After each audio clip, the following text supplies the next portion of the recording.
дээр мэдчилж байна. За монголчууд хүчтэй, азтай, бахархалтай, гэрэлтэй гэгээтэй ард түмээ. Монголын ард түмэн сэрээрээ, гэгээрээ мэдрэмжээ сайжруулаарай гэж хэлэх байна. За яагаад бид нар хүчтэй вэ гэдгийг хэлье. Яагаад хүчтэй вэ гэхээр бид нар дэлхийн цөмийн дээд талд нь маш ойрхон 3 дугаар цэрэг дээр байгаа. Ийм учраас таталцах хүчний хуулиар бид нар маш сайн байх, хүчтэй байх юм тавилантай төрсэн ард түмээ. Азтай байна гэдэг нь ямар хүчтэй вэ гэхээр бидэнд дэлхийн усны ундран дээр амьдарч байгаамаа. Дэлхийн одоо бүх хүмүүс манай байгалаа хэрхэн хамгаалснаас бүх хүмүүсийн амьдрал бол одоо нөлөөтэй болж байна.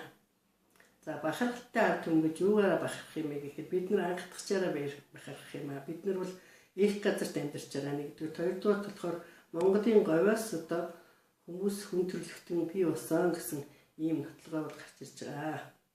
Тэгээд бид нар бас дэлхийн хуурай газрын 3/2-ыг байлдан дагуулж том эзэнт гүрэн байгуулсан удас бол дэлхий дээр цорын ганц Монгол улсаа. Ингээд бид нар бахархахгүй байхын аргагүй ард түмэн юм аа. За гэр гэгээтэй ард түмэн гэж яагаад хэлвэ гэхээр эзэн Чингисийн үеэс эхлээд аман боловсрол эзэмшиж ямар ч бичих өсөхгүй хэрний аман боловсролоор хүмүүжсэн ард түмээ. Хүмүүжид боловсрол хоёр бол ялгаатай юм аа. Тэгэхээр ямар ч боловсролгүй хүмүүс хүмүүжлээр амьдраад байж байгаа. За тэгээд хөшөө ээж маань одоо надад бол байнгын үлгэр ярьдаг, ороо болгон өөр үлгэр ярина. Ямар ч боловсролгүй бичих өсөхгүй мөртөө тэгтээ үлгэр болгоно нүдэндээ гаттай нүүндээ цогтой баатар ирж дайснага дараад ялд байгуулад амар сахантаж жаргажээ гэж төгсгдөг байсан учраас бид нар гэрэл гэгээтэй ард түмэн юм аа. Тэр эрен үе маань ирээд бид нар одоо жинхэнэ одоо дотроос гэрэлтэх цаг маань болоод байна. Тэгэхээр бид нарын энэ дотроос гэрэлтэх ийм замын маань зааж байгаа доктор Сэкүү Кришна Арамиш гэж багш маань одоо ирнэ. Олон багш нарыг бол бэлтгэсэн байгаа. Одоо ирээд энэ дад ухамсарын шилжилтийг бол хөл бөмбөгийн цэнгэлдэх хүрээлэнд 2016 оны 6 сарын 19-ний 10 цагаас явуулах гэж байна. Энд одоо ирж ухамсарынхаа төвшинг ахиулцгаая. Дад ухамсар гэж юу хэлээд байна вэ гэхээр дарагдсан мэдрэмжийг хэлж байгаамаа. Хүн болгоны мэдрэмж үл өөрөө.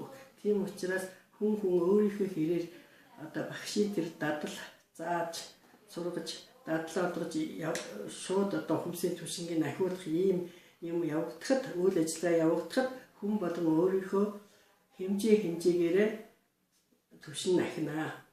За энэ нь яаж ахидгийг гэхээр дад ухамсар одоо мэдрэмжээ нэмэгдүүлэхийн тулд одоо ямар юм болдог вэ гэхээр тэр гэгээр төрнө гэдэг бол маш их торгон агшин байдаг гэж байгаа.